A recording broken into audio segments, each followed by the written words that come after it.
لا هادي له وأشهد أن لا إله إلا الله وحده لا شريك له وأشهد أن محمدًا عبده ورسوله يا أيها الذين آمنوا اتقوا الله حق تقاته ولا تموتن إلا وأنتم مسلمون يا أيها الناس اتقوا ربكم الذي خلقكم من نفس واحدة وخلق منها زوجها وبث منهما رجالا كثيرا ونساء واتقوا الله الذي تساءلون به والأرحام إن الله كان عليكم رقيبا يا أيها الذين آمنوا اتقوا الله وقولوا قولا سديدا يصلح لكم أعمالكم ويغفر لكم ذنوبكم ومن يطع الله ورسوله فقد فاز فوزا عظيما أما بعد فإن خير الحديث كتاب الله وخير الهدي هدي محمد صلى الله عليه وسلم وشر الأمور محدثاتها وكل محدثة بدعة وكل بدعة ضلالة وكل ضلالة في النار أعوذ بالله من الشيطان الرجيم بسم الله الرحمن الرحيم قد أفلح المؤمنون الذين هم في صلاتهم خاشعون۔ محترم حاضرین جمعہ، دینی میلی بھائیوں، بزرگوں، ساتھیوں، ہر قسم کی حمد و ثنا، کبریائی، بڑائی، بزرگی اللہ رب العالمین کے لیے ہے، جو ہمارا خالق ہے، مالک ہے، رازق ہے، پالنہار ہے، جس کے ہاتھ میں ساری کائنات کی بادشاہت ہے، جو ہمیشہ سے ہے اور ہمیشہ رہے گا۔ بعدہ بے شمار درود و سلام کی ڈالیاں نچھاور ہوں اللہ کے تمام پیارے نبیوں پر، خصوصاً ہمارے پیارے نبی جناب محمد رسول اللہ صلی اللہ علیہ وسلم پر، جو ساری کائنات کے لیے رحمت بنا کر بھیجے گئے۔ اللہم صلی علی محمد وعلی آل محمد کما صلیت علی ابراہیم وعلی آل ابراہیم انک حمید مجید۔ اللہم بارک علی محمد وعلی آل محمد کما بارکت علی ابراہیم وعلی آل ابراہیم انک حمید مجید۔ محترم حاضرین، کلمہ شہادت کے اقرار کے بعد ایک انسان کے مسلمان ہونے کی سب سے بڑی علامت، سب سے بڑی پہچان اور نشانی نماز کی پابندی ہے، اس لیے کہ باقی تمام عبادات یا تو ہر کسی پر فرض نہیں ہے یا ہر روز ادا نہیں کی جاتی ہے۔ مثال کے طور پر آپ دیکھیں کہ زکوٰۃ صاحب نصاب پر سال میں ایک مرتبہ فرض ہے،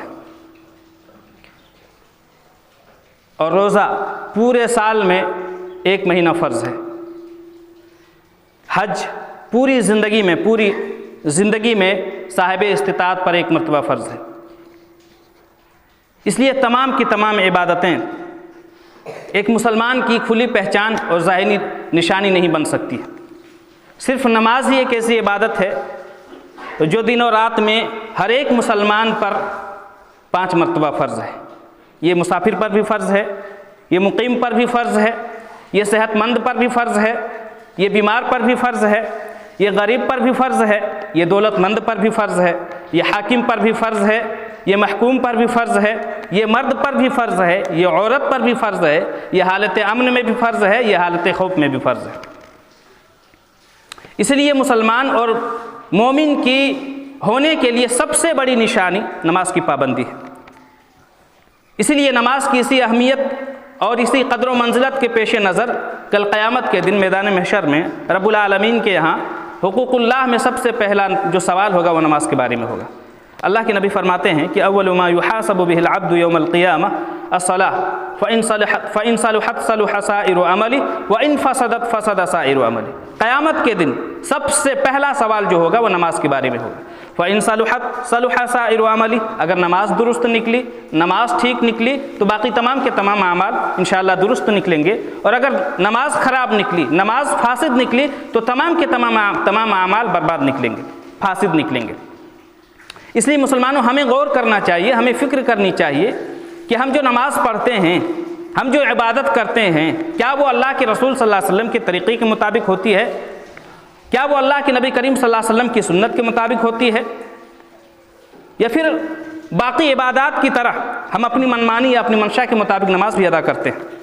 حضرت مالک بن حویرث رضی اللہ تعالیٰ عنہما بیان کرتے ہیں، بخاری کی روایت ہے کہ ہم عمر نوجوان اللہ کے رسول صلی اللہ علیہ وسلم کی خدمت میں گئے، اور ہم نے 20 راتیں اللہ کے نبی کریم صلی اللہ علیہ وسلم کے پاس گزاری۔ 20 راتیں اللہ کے نبی کریم صلی اللہ علیہ وسلم کے پاس ہم نے قیام کی۔ جب اللہ کے رسول صلی اللہ علیہ وسلم نے اس بات کو محسوس کیا کہ ہم اپنے گھر والوں سے ملنے کا شوق رکھتے ہیں، ہم اپنے گھر والوں سے ملنے کی خواہش رکھتے ہیں تو اللہ کے نبی کریم صلی اللہ علیہ وسلم نے ہم سے ہمارے گھر والوں کے بارے میں پوچھا تو ہم نے اپنے گھر والوں کے بارے میں ہم نے اللہ کے نبی کریم صلی اللہ علیہ وسلم کو جانکاری دی. تو اللہ کے نبی کریم صلی اللہ علیہ وسلم چونکہ رحم دل تھے، نرم مزاج تھے، اللہ کے نبی کریم صلی اللہ علیہ وسلم نے کہا کہ ارجعوا الی اہلیکم فعلموہم ومروہم وصلوا کما رأیتمونی اصلی. اللہ کے نبی نے فرمایا کہ جاؤ، تم اپنے گھر جاؤ، اپنے گھر والوں کو تعلیم دو اور انہیں میرے احکامات ان تک پہنچاؤ. وصلوا کما رأیتمونی اصلی، اور نماز کو اسی طریقے سے پڑھا کرو جس طرح مجھ کو نماز پڑھتے ہوئے دیکھو.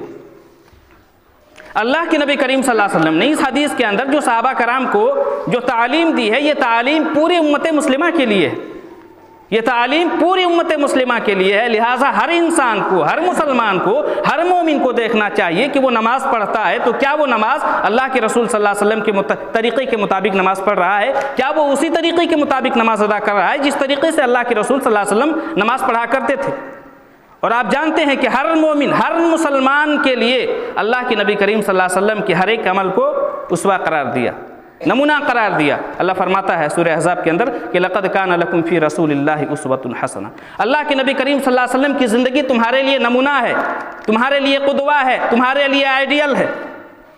اس لیے اگر ہم اللہ پر اور آخرت کے دن پر حقیقی معنوں میں ایمان رکھتے ہیں تو ہمارے لیے ضروری بنتا ہے کہ ہم اسے طریقے کے مطابق نماز ادا کریں جس طریقے کے مطابق اللہ کے رسول صلی اللہ علیہ وسلم نماز پڑھا کرتے تھے. لیکن افسوس کے ساتھ کہنا پڑتا ہے کہ ہم میں سے بہت سارے مسلمان بھائی ایسے ہیں جن کی زندگیوں میں نماز کا اہتمام ہی نہیں ہے، جو سرے سے نماز ہی نہیں پڑھتے.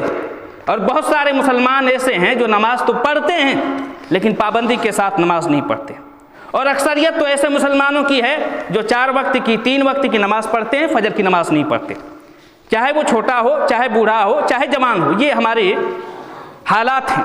اور بہت سارے مسلمان ایسے ہیں جو الحمدللہ نماز کی پابندی کرتے ہیں، 5 وقت کی نماز پڑھتے ہیں، لیکن نماز کے اندر وہ خشوع خضوع نہیں، نماز کے اندر وہ اطمینان نہیں، نماز اس طریقے کے مطابق نہیں پڑھتے جس طریقے کے مطابق اللہ کے رسول صلی اللہ علیہ وسلم نے ہمیں سکھائی ہے. ہماری غلطیوں، ہماری نمازوں کے اندر، ہماری عبادتوں کے اندر بہت بڑی خامیاں ہیں، بڑی ساری غلطیاں ہیں، بڑی ساری کوتاہیاں ہیں. جن کوتاہیوں کو، جن غلطیوں کی اصلاح کرنا ہمارے لیے بہت ضروری ہے. آج کے خطبہ جمعہ کے اندر میں انہی چند غلطیوں کی طرف، چند کوتاہیوں کی طرف ہم نشاندہی کریں گے جو ہم اپنی نمازوں کے اندر کرتے ہیں. میرے بھائیو، ہم نماز پڑھتے ہیں، بہت اچھی بات ہے، لیکن نماز کی جو کنجی ہے وضو، اگر وہی صحیح نہ ہو، ہمیں سے کتنے ایسے بھائی ہیں جو وضو کو صحیح ڈھنگ سے نہیں کرتے، جو وضو میں کوتاہی برتتے ہیں. وضو کیے ہوئے ہیں، کونیاں سکھی ہوئی ہے، وضو کیے ہوئے ہیں، قدم کے بعض حصے سکھے ہوئے ہیں، وضو کیے ہوئے ہیں، ایڑیاں سکھی ہوئی ہیں. آپ یاد رکھیں، بغیر وضو کے نماز نہیں ہوتی، بغیر وضو کے نماز نہیں ہوتی. اس لیے اس چیز پر آپ خاص طور سے توجہ دینے کی کوشش کریں اور وضو کو کما حقہ اچھی طریقے سے وضو کرنے کی کوشش کریں. اللہ کے نبی کریم صلی اللہ علیہ وسلم نے، مسلم کی روایت ہے، اللہ کے نبی کریم صلی اللہ علیہ وسلم نے بعض صحابہ کرام کو دیکھا کہ وضو کر رہے ہیں اور ان کی ایڑیاں سکھی ہوئی ہیں. تو اللہ کے نبی کریم صلی اللہ علیہ وسلم نے فرمایا ویل للعقاب من النار، ویل للعقاب من النار. جو وضو کر رہے ہیں اور جن کی ایڑیاں سکھی ہوئی ہیں ان کے لیے نار جہنم کی وعید ہے. اللہ اکبر، کتنی بڑی سخت بات اللہ کے نبی نے فرمائی. جو وضو کر رہے ہیں لیکن بعض حصہ سکھا ہوا ہے، بعض حصہ ہے کہ ایڑیاں سکھی ہوئی ہیں، ان کے لیے اللہ کے نبی نے فرمایا کہ ان کے لیے نار جہنم کی وعید ہے. اسی طریقے سے نماز کے لیے جب ہم اور آپ آئیں، کوئی بھی نماز ہو، نماز کے لیے جب آپ آئیں تو اطمینان کے ساتھ آئیں، وقار کے ساتھ آئیں. دوڑ کر کے آنا، ہانپ کر کے آنا، کانپتے ہوئے آنا اچھی صفت نہیں ہے. بہت سارے حضرات کو دیکھا گیا کہ جماعت ادھر کھڑی ہے، اب وہ دوڑتے دوڑتے مسجد میں آیا، جماعت میں شامل ہوا اور ایسا لگتا ہے کہ ان کو کسی نے مارا ہے. ایسا یہ طریقہ صحیح نہیں ہے. آپ نماز کے لیے آئیں، آپ کے آنے سے پتہ چلے کہ آپ نماز پڑھنے کے لیے جا رہے ہیں، اللہ کی عبادت کرنے کے لیے جا رہے ہیں. اللہ کے نبی کریم صلی اللہ علیہ وسلم فرماتے ہیں، بخاری کی روایت ہے کہ اذا اقیمت الصلاۃ فلا تأتوها تسعون واتوها تمشون وعلیکم السکینہ. جب جماعت کھڑی بھی ہو جائے تب بھی تم دوڑ کر کے نہ آؤ بلکہ چل کر کے آؤ، اور وعلیکم السکینہ، اور تمہاری چال کے اندر، تمہارے آنے میں ایک وقار ہونا چاہیے، ایک سکون ہونا چاہیے، ایک سکینت ہونی چاہیے. اس لیے اس بات کو خاص طور سے توجہ دینے کی ضرورت ہے کہ جب آپ مسجد میں آئیں، نماز پڑھنے کے لیے آئیں، اگر جماعت کھڑی بھی ہے تب بھی آپ دوڑ کر کے نہ آئیں۔ اللہ کے نبی کریم صلی اللہ علیہ وسلم کا حکم ہے چل کر کے آئیں، اطمینان کے ساتھ آئیں۔ اور آپ جانتے ہیں کہ کوئی بھی عبادت ہو، عبادت کے لیے نیت ضروری ہے، عبادت کے لیے نیت ضروری ہے، اور چونکہ نماز بھی ایک اہم عبادت ہے اس کے لیے بھی نیت ضروری ہے۔ اللہ کے نبی فرماتے ہیں، بخاری کی روایت ہے، انما الاعمال بالنیات، تمام اعمال کا دار و مدار نیتوں پر ہے۔ نیت ضروری ہے، لیکن زبان سے نیت کے لیے زبان سے کلمات ادا کرنا، جیسا کہ ہمارے یہاں ہمارے سماج کے اندر، عوام کے اندر یہ معروف و مشہور ہے کہ ہم ظہر کی نماز پڑھ رہے ہیں اللہ کے لیے، منہ میرا قبلے کی جانب، اس امام کے پیچھے، وغیرہ وغیرہ جو بھی الفاظ زبان سے ادا کیے جاتے ہیں، یہ بدعت ہے، یہ بدعت ہے۔ اس کا شریعت سے کوئی ثبوت نہیں، اللہ کے رسول صلی اللہ علیہ وسلم سے اس کا کوئی ثبوت نہیں۔ علامہ ابن قیم رحمہ اللہ اس تعلق سے فرماتے ہیں، جو نیت کے لیے جو زبان سے کلمات ادا کرتے ہیں ان کے تعلق سے علامہ ابن قیم رحمہ اللہ فرماتے ہیں کہ اس سلسلے میں صحیح حدیث تو دور کی بات، کوئی ایک ضعیف حدیث یا موضوع حدیث بھی ایسی نہیں ہے حدیث کی کتابوں میں جس سے یہ ثابت ہوتا ہو کہ اللہ کے رسول صلی اللہ علیہ وسلم یا صحابہ کرام یا تابعین میں سے کوئی نیت کے لیے زبان سے کلمات ادا کرتے تھے۔ اس لیے نیت دل کے ارادے کو کہتے ہیں، نیت دل کے ارادے کا نام ہے۔ نیت آپ کے لیے ضروری ہے، واجب ہے، لیکن نیت کے لیے زبان سے الفاظ ادا کرنا یہ بدعت ہے، اس چیز کا بھی خاص طور سے توجہ دینے کی ضرورت ہے۔ اسی طریقے سے ہماری نمازوں کے اندر جو غلطیاں ہوتی ہیں، ان غلطیوں میں سے غلطی یہ بھی ہے کہ بہت سارے احباب، بہت سارے حضرات، بہت سارے مسلمان نماز میں آسمان کی طرف دیکھتے ہیں، نماز میں اپنی نظروں کو آسمان کی طرف اٹھاتے ہیں۔ غلط ہے یہ، نماز کی حالت میں آسمان کی طرف اٹھانا، نماز کی حالت میں اپنی نظروں کو آسمان اوپر اٹھانا یہ غلط ہے، اور آسمان کی طرف نظر اٹھانا یہ کتنا بھیانک گناہ ہے کہ اللہ کے رسول صلی اللہ علیہ وسلم فرماتے ہیں، بخاری کی روایت ہے کہ ما بال اقوام یرفعون ابصارهم الى السماء فی صلاتهم، لوگوں کو کیا ہو گیا ہے کہ وہ اپنی نمازوں میں آسمان کی طرف اپنی نظریں اٹھاتے ہیں، لوگوں کو کیا ہو گیا ہے کہ وہ اپنی نمازوں میں آسمان کی طرف اپنی نظروں کو اٹھاتے ہیں۔ اس کے بعد اللہ کے نبی کریم صلی اللہ علیہ وسلم نے اس سلسلے میں بڑی سخت باتیں بیان فرمائی، بڑی سخت گفتگو بیان فرمائی۔ اس کے بعد اللہ کے نبی نے فرمایا کہ لَيَنْتَهُنَّ عَنْ ذَلِكَ أَوْ لَوْ تُخْتَفَنَّ أَبْصَارُهُم، لوگوں کو اس سے باز آ جانا چاہیے ورنہ ان کی نظریں اچک لی جائیں گی، لوگوں کو اس سے باز آ جانا چاہیے ورنہ ان کی نظریں اچک لی جائیں گی۔ کتنی بڑی بات اللہ کے نبی نے فرمایا۔ جو لوگ اپنی نماز میں آسمان کی طرف اپنی نظروں کو اٹھاتے ہیں، اللہ کے نبی نے فرمایا اگر لوگ اس سے باز نہیں آئیں گے تو ممکن ہے کہ ان کی نظریں اچک لی جائیں، اللہ رب العالمین ان کی آنکھوں کی بینائی ختم کر دے۔ بہت بڑی بات ہے میرے بھائی، نماز کی طرف ادھر ادھر دیکھنا، نماز پڑھ رہے ہیں ادھر دیکھ رہے ہیں، نماز پڑھ رہے ہیں ادھر دیکھ رہے ہیں، نماز پڑھ رہے ہیں آسمان کی طرف دیکھ رہے ہیں، نماز پڑھ رہے ہیں یہ قدم کی طرف دیکھ رہے ہیں، غلط ہے یہ۔ نماز کی حالت میں سجدے کی جگہ دیکھنا ہے، حکم یہ ہے کہ نماز کی حالت میں آپ کو سجدے کی جگہ دیکھنا ہے۔ نماز میں اپنی نظروں کو ادھر ادھر دیکھنا یا نماز میں ادھر ادھر جھانکنا یہ نماز کے خشوع خضوع کا اچکنا ہے، نماز کے خشوع خضوع کا اچکنا ہے۔ اللہ کے نبی فرماتے ہیں، بخاری کی روایت ہے، ہوا اختلاس یختلسہ الشیطان من صلاۃ العبد، جو لوگ نماز میں ادھر ادھر دیکھتے ہیں گویا وہ شیطان اس کی نماز کے خشوع خضوع کو اچک لیتے ہیں، خشوع خضوع کو اچک لیتے ہیں۔ اسی طریقے سے ہم نماز کے اندر جو غلطیاں کرتے ہیں، ہم سے جو کوتاہیاں ہوتی ہیں، ان کوتاہیوں اور ان غلطیوں میں سے غلطی یہ ہوتی ہے کہ نماز کی حالت میں غیر ضروری حرکتیں کرنا۔ نماز ہم پڑھ رہے ہیں ادھر کھجا رہے ہیں، نماز پڑھ رہے ہیں ادھر کھجا رہے ہیں، نماز پڑھ رہے ہیں ہم سر کو صحیح کر رہے ہیں، نماز پڑھ رہے ہیں ہم کپڑے کو صحیح کر رہے ہیں، نماز پڑھ رہے ہیں ہم داڑھی کھجلا رہے ہیں، نماز پڑھ رہے ہیں ہم ناخن کاٹ رہے ہیں، نماز پڑھ رہے ہیں ہم انگلی توڑ رہے ہیں۔ غلط ہے یہ نماز کے ساتھ کھلواڑ ہے، نماز کی بے ادبی ہے، نماز کے ساتھ یہ مذاق ہے۔ میرے بھائی آپ بتائیں کہ کوئی بادشاہ کے محل میں جو درباری ہوتے ہیں، جو سپاہی ہوتے ہیں، وہاں کے درباری اور وہاں کے سپاہیوں کو اتنی جرأت نہیں کہ اپنے بادشاہ کے سامنے غیر ضروری حرکتیں کریں، لیکن ہم نماز میں کھڑے ہیں، اللہ رب العالمین کے سامنے کھڑے ہوئے ہیں، ہم احکم الحاکمین کے سامنے کھڑے ہوئے ہیں، ہم نماز پڑھ رہے ہیں، اللہ کی عبادتیں کر رہے ہیں اور اتنی بے ادبی، اتنی بے توجہی، اللہ اکبر۔ غلط ہے یہ نماز میں غیر ضروری حرکتیں کرنا یہ غلط ہے، یہ نماز کے خشوع خضوع کے مخالف ہے۔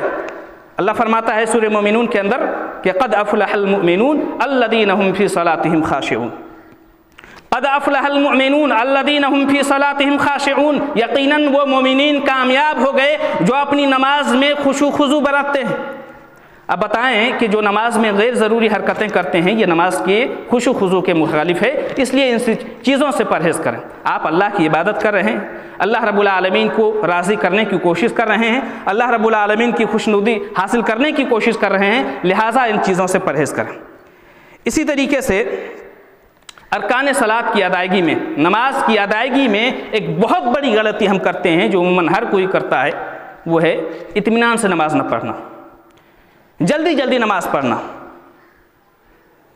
ہم نماز پڑھ رہے ہیں، نہ رکوع ہمارا صحیح ڈھنگ سے ہو رہا ہے، نہ سجدہ ہمارا صحیح ڈھنگ سے ہو رہا ہے، نہ ہمارا قیام صحیح ڈھنگ سے ہو رہا ہے، نہ ہم دعائیں صحیح ڈھنگ سے پڑھ رہے ہیں۔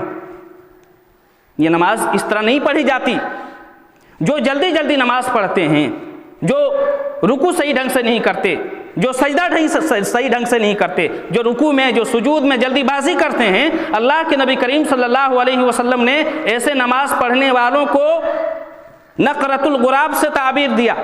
نقرۃ الغراب یعنی کوے کی ٹھونگ سے اللہ کے نبی نے ایسی نماز پڑھنے والوں کو تعبیر دی ہے، جو نماز میں جلدی پڑھتے ہیں، نہ سجدہ صحیح سے کرتے ہیں، نہ رکوع صحیح سے کرتے ہیں، نہ جلسہ استراحت صحیح ڈھنگ سے کرتے ہیں، نہ قوما صحیح سے کرتے ہیں۔ اللہ کے نبی کریم صلی اللہ علیہ وسلم نے فرمایا نہا رسول اللہ عن نقرۃ الغراب، اللہ کے رسول صلی اللہ علیہ وسلم نے کوے کی ٹھونگ سے منع فرمایا۔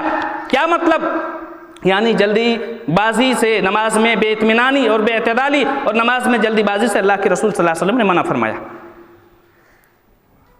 اور بخاری کی وہ معروف و مشہور ہمیں یاد ہونی چاہیے، حضرت ابو ہریرہ کہتے ہیں کہ ایک صحابی رسول مسجد میں آتے ہیں، اللہ کے نبی کریم صلی اللہ علیہ وسلم مسجد کے کونے میں بیٹھے ہوئے ہیں، آتے ہیں اور نماز پڑھتے ہیں اور نماز جلدی جلدی پڑھ لیتے ہیں، اور نماز سلام پھیرنے کے بعد اللہ کے رسول کے پاس جاتے ہیں، سلام اللہ کے نبی کو سلام کرتے ہیں، اللہ کے نبی سلام کا جواب دیتے ہیں، اور اللہ کے نبی کیا کہتے ہیں؟ ارجع فصلی فإنک لم تصلی، جاؤ پھر سے نماز پڑھو اس لیے کہ تم نے نماز نہیں پڑھی۔ وہ صحابی رسول پھر جاتے ہیں، پھر اسی طریقے سے جلدی جلدی نماز پڑھتے ہیں، پھر آتے ہیں، پھر اللہ کے نبی کہتے ہیں ارجع فصلی فإنک لم تصلی، جاؤ نماز پڑھو اس لیے کہ تم نے نماز نہیں پڑھی۔ پھر تیسری مرتبہ وہ صحابی رسول جاتے ہیں اور سلام پھیر کر کے اللہ کے نبی کے پاس آتے ہیں اور اللہ کے نبی سے کہتے ہیں کہ اللہ کے نبی مجھے نماز پڑھنے کا طریقہ سکھلا دیں، مجھے نماز کا طریقہ سکھلا دیں۔ اس کے بعد اللہ کے نبی کریم صلی اللہ علیہ وسلم نے فرمایا کہ قبلے کی جانب ہو کر کے اللہ اکبر کہہ کر کے تکبیر تحریمہ باندھو اور اطمینان سے قرآن میں سے جو کچھ یاد ہو اسے پڑھو، پھر رکوع جاؤ یہاں تک کہ اطمینان ہو جاؤ، یعنی اطمینان کے ساتھ رکوع میں جاؤ، اور اطمینان سے اٹھو، رکوع سے جب اٹھو تو اطمینان ہو جاؤ، یعنی اطمینان کے ساتھ قوما کرو، اور جب سجدے میں جاؤ تو اطمینان سے سجدے میں جاؤ، سجدے سے اٹھو تو اطمینان سے سجدے سے اٹھو، پھر سجدے میں جاؤ تو اطمینان سے سجدے میں جاؤ۔ یعنی اللہ کے نبی کریم صلی اللہ علیہ وسلم نے ایک پوری رکعت کی صفت بیان کر کے اللہ کے نبی نے فرمایا کہ اسی طریقے سے نماز پڑھو۔ اور جو جلدی جلدی نماز پڑھتے ہیں، جو جلد بازی نماز میں کرتے ہیں، چاہے وہ سجدے میں ہو، چاہے وہ قوما میں ہو، چاہے وہ رکوع میں ہو، چاہے وہ جلسہ استراحت میں ہو، چاہے دعا پڑھنے میں ہو، چاہے قرات کرنے میں ہو، اللہ کے نبی کریم صلی اللہ علیہ وسلم نے ایسے لوگوں کو جو نماز میں جلدی بازی کرتے ہیں ان کو سب سے بڑا چور قرار دیا اور بدترین چور قرار دیا۔ مسند احمد کی روایت ہے، اللہ کے نبی نے فرمایا اسوأ الناس سرقۃ الذی یسرق من صلاتہ، لوگوں میں چوروں میں بدترین چور ہے وہ جو اپنی نماز میں چوری کرتا ہے، چوروں میں بدترین چور ہے وہ جو اپنی نمازوں کی چوری کرتا ہے۔ صحابہ کرام نے کہا کہ اللہ کے رسول صلی اللہ علیہ وسلم آخر کون ہے وہ لوگ جو اپنی نماز کی چوری کرتا ہے؟ آخر کوئی شخص اپنی نماز کی بھی چوری کر سکتا ہے؟ تو اللہ کے نبی صلی اللہ علیہ وسلم نے فرمایا کہ لا یتم رکوعها ولا سجودها او قال لا یقیم صلبه في الرکوع والسجود، اللہ کے نبی نے فرمایا جو اپنے رکوع کو پورا نہیں کرتا، اپنے سجدے کو پورا نہیں کرتا، یا اللہ کے نبی نے فرمایا کہ جو سجدے اور رکوع میں اپنی پیٹھ کو سیدھا نہیں کرتا۔ اس لیے نماز کی حالت میں چاہے وہ سجدہ ہو، چاہے رکوع ہو، چاہے قوما ہو، چاہے جلسہ استراحت ہو، جلد بازی سے پرہیز کرنا چاہیے۔ اسی طریقے سے نماز میں جو غلطی ہوتی ہے، اور یہ غلطی سب سے زیادہ ہوتی ہے، نماز کی غلطی جو ہوتی ہے، نماز کے دوران ہم سے جو غلطیاں ہوتی ہیں، یہ غلطی سب سے زیادہ ہوتی ہے، ہر نماز میں ہوتی ہے، ہر وقت ہوتی ہے، ہر امام کے پیچھے ہوتی ہے۔ وہ غلطی ہے امام سے مسابقت، امام سے سبقت کر جانا، امام سے آگے بڑھ جانا۔ ابھی امام رکوع میں گیا نہیں کہ مقتدی رکوع میں چلا گیا، ابھی امام نے رکوع سے سر اٹھایا نہیں کہ مقتدی نے سر اٹھا دیا. ابھی امام سجدے میں گیا نہیں کہ امام مقتدی سجدے میں چلا گیا. ابھی امام آمین زور سے بولا کہ نہیں کہ مقتدی نے بول دیا. ابھی امام نے ابھی سلام پھیرا نہیں کہ مقتدی نے سلام پھیر دیا. غلط ہے یہ، غلط ہے یہ. حکم یہ ہے کہ مقتدی کوئی بھی ہو، حکم یہ ہے کہ مقتدی امام کے تابع رہے، مقتدی امام کی اقتداء کرے، اس لیے کہ امام بنایا ہی اس لیے گیا ہے کہ امام کی اقتداء کی جائے. انما جعل الامام لیتم بہ، امام بنایا ہی اس لیے گیا ہے کہ اس کی اقتداء کی جائے. اور اللہ کے نبی کریم صلی اللہ علیہ وسلم فرماتے ہیں کہ یا ایھا الناس انی امامکم فلا تسبقونی بالرکوع ولا بالسجود ولا بالقیام ولا بالسجود ولا بالانصراف. اللہ کے نبی فرماتے ہیں لوگوں میں تمہارا امام ہوں، لہٰذا رکوع کرنے میں یا سجدہ کرنے میں یا اسی طریقے سے قیام میں یا اسی طریقے سے سلام پھیرنے میں مجھ سے سبقت نہ کرو. ہم میں سے بہت ساری لوگ یہ غلطی کرتے ہیں کہ امام ابھی رکوع میں گیا نہیں کہ ہم لوگ رکوع میں چلے جاتے ہیں.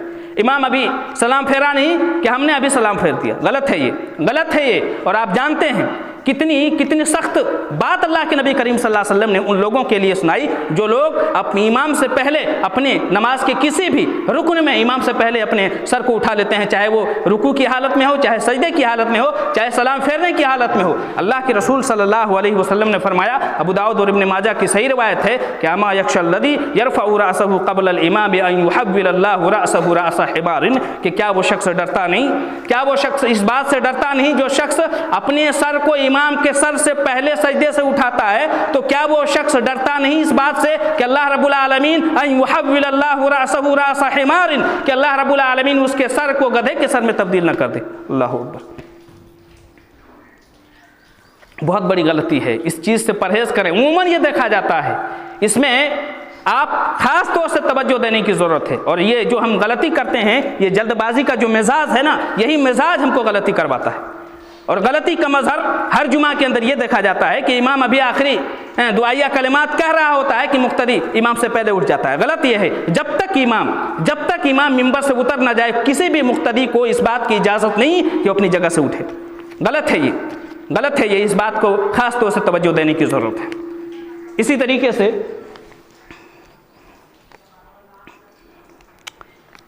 ہم نماز میں جو عموماً غلطی کرتے ہیں، چاہے وہ جماعت ہو چاہے ہم اکیلے نماز پڑھ رہے ہوں، وہ یہ غلطی کرتے ہیں کہ ہم نماز کی حالت میں اپنی پیشانی کے ساتھ ہم اپنے ناک کو بہت سارے لوگ ٹچ زمین پر ہی کراتے ہیں.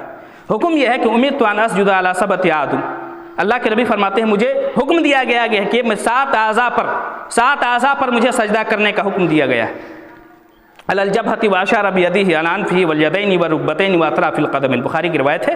اللہ کے نبی نے فرمایا کہ مجھے حکم دیا گیا ہے کہ پیشانی کے ساتھ ناک بھی زمین پر ٹچ ہو، ہتھیلی، گھٹنے اور ایڑیاں، ایک قدم. یہ 7 اعضاء ہیں جن پر ہمیں سجدہ کرنے کا حکم دیا گیا ہے. بہت سارے لوگ غلطی کرتے ہیں کہ ان کی پیشانی زمین پر ٹکتی ہے لیکن ناک نہیں ٹکتی. یہ صحیح نہیں ہے. اسی طریقے سے بعض حضرات جب مسجد میں آتے ہیں تو مسجد میں اپنے لیے عبادت کرنے کو یا ذکر و اذکار کرنے کو، نماز کرنے کو اپنے لیے جگہ کو خاص کر لیتے ہیں. جب بھی آئیں گے اسی جگہ پر بیٹھیں گے. اپنے لیے جگہ کو خاص کرنا اللہ کے رسول صلی اللہ علیہ وسلم نے منع فرمایا ہے.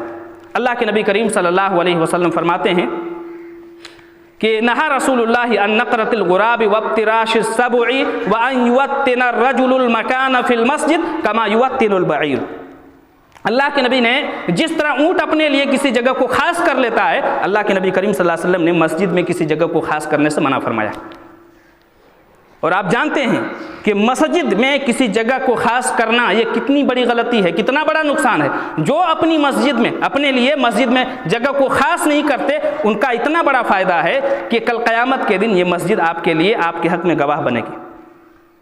آپ ادھر بھی نماز پڑھیے، آپ آگے بھی نماز پڑھیے، آپ پیچھے بھی، کبھی دائیں کبھی بائیں، جہاں جگہ ملے آپ نماز پڑھیے. یہ تمام کی تمام جگہیں کل قیامت کے دن آپ کے حق میں گواہ بنے گی. اللہ فرماتا ہے یومئذ تحدث اخبارها، یومئذ تحدث اخبارها. کل قیامت کے دن زمین کو حکم ہوگا، وہ بولے گی، وہ گواہی دے گی، وہ گواہی دے گی.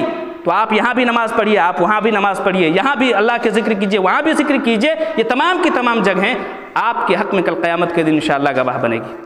اس لیے مسجد میں کسی جگہ کو خاص کرنا یہ صحیح نہیں ہے، بلکہ جہاں بھی جگہ ملے آپ وہیں پر بیٹھ جائیں. اسی طریقے سے ایک غلطی عموماً ہم یہ دیکھتے ہیں کہ اللہ کے رسول صلی اللہ علیہ وسلم نے جس چیز سے ہمیں منع فرمایا کہ من اکل سومن او بصلا فلیعتزلنا او لیعتزل مسجدنا ولیقعد فی بیتہ، اللہ کے نبی نے فرمایا جو کچی لہسن کچی پیاز کھا کر مسجد میں آئے وہ ہم سے دور ہو جائے یا ہمارے گھروں سے دور ہو جائے یا اپنے گھروں میں بیٹھے رہے۔ تو اس حدیث کے اندر اللہ کے نبی کریم صلی اللہ علیہ وسلم نے کچی پیاز اور کچے لہسن سے منع فرمایا ہے۔ بتانا یہ مقصود ہے کہ ہم میں سے بہت سارے مسلمان بھائی مسجد نہیں آتے ہیں، لیکن مسجد ہی کے لیے گھر سے نکلتے ہیں، ان کے منہ میں یہ کھینی ہوتا ہے، وہ سگریٹ پی کے آتے ہیں، وہ یہ گٹکا کھا کے ہوتے ہیں اور مسجد کے دروازے سے پہلے ان چیزوں کو تھوکتے ہیں۔ آپ بتائیں کہ اگر کچے لہسن اور کچے پیاز کا معیار اگر ناقابل برداشت ہے تو اگر ہمارے منہ سے گٹکے یا سگریٹ کی بدبو نکلتی ہو تو یہ اللہ کے گھروں کی کتنی حرمتی، یہ اللہ رب العالمین کے گھروں کی کتنی یہ حرمت کی پامال ہوتی ہوگی۔ کتنے مسلمان ایسے مسجد آ رہے ہیں، گٹکا کھا رہے ہیں، مسجد آ رہے ہیں، سگریٹ پی رہے ہیں، مسجد آ رہے ہیں، کھینی کھا رہے ہیں، مسجد سے پہلے ان چیزوں کو تھوک دیتے ہیں۔ غلط ہے یہ۔ بدبو والا منہ لے کر کے اللہ رب العالمین کی عبادت کے لیے آپ آ رہے ہیں، بدبو والا منہ لے کر کے آپ اللہ کو راضی کرنے کے لیے آ رہے ہیں، بدبو والا منہ لے کر کے آپ اللہ کو خوش کرنے کے لیے آ رہے ہیں، یہ تو اللہ رب العالمین کے گھروں کی بے حرمتی ہے۔ ان چیزوں سے آپ پرہیز کریں۔ جس چیز سے انسان کو تکلیف ہوتی ہے اسے فرشتے بھی تکلیف محسوس کرتے ہیں۔ فَإِنَّ الْمَلَائِكَةَ تَتَعَدَّى مِمَّا يَتَعَدَّى مِنْهُ بَنُو آدم، اللہ کے نبی فرماتے ہیں جس چیز سے انسان کو پریشانی ہوتی ہے، جس چیز سے انسان کو تکلیف ہوتی ہے اس چیز سے ملائکہ بھی تکلیف کھاتے ہیں، اس چیز سے فرشتوں کو بھی تکلیف ہوتی ہے۔ لہٰذا جو بھی غلطیاں گنائی گئی ہیں، جو بھی غلطیاں بتائی گئی ہیں، ان غلطیوں کی اصلاح کرنے کی کوشش کریں، کیونکہ نماز ایک بہت اہم عبادت ہے۔ اللہ کے نبی فرماتے ہیں تَعْبُدُ اللَّهَ كَأَنَّكَ تَرَاهُ فَإِن لَّمْ تَكُن تَرَاهُ فَإِنَّهُ يَرَاكَ، تم اللہ کی عبادت ایسے کرو گویا کہ تم اللہ کو دیکھ رہے ہو۔ اگر یہ تصور تمہارے اندر نہیں ہے تو اللہ تو تمہیں دیکھ ہی رہا ہے۔ جب اللہ تمہیں دیکھ رہا ہے تو نماز کو اس طرح پڑھو کہ اللہ رب العالمین ڈائریکٹ تمہاری عبادتوں کو قبول کر لے، اللہ تمہاری تم نمازوں کو قبول کر لے۔ اللہ رب العالمین سے دعا ہے کہ بار الہ نماز کے تعلق سے جو بھی باتیں بیان کی گئی ہیں اللہ رب العالمین ہمیں ان باتوں پر عمل کرنے کی توفیق دے، اور بار الہ تو ہمیں نماز کو اللہ کے رسول صلی اللہ علیہ وسلم کے طریقے کے مطابق نماز پڑھنے کی توفیق دے، اور اپنی زندگی کے ہر عمل کو اور ہر عبادت کو کتاب و سنت کے مطابق عمل کرنے کی توفیق دے۔ جب تک تو ہمیں زندہ رکھ، اسلام کی حالت میں زندہ رکھ، جب ہمارا خاتمہ ہو تو ایمان بالخیر پر ہمارا خاتمہ ہو، آمین۔ تقبل یا رب العالمین۔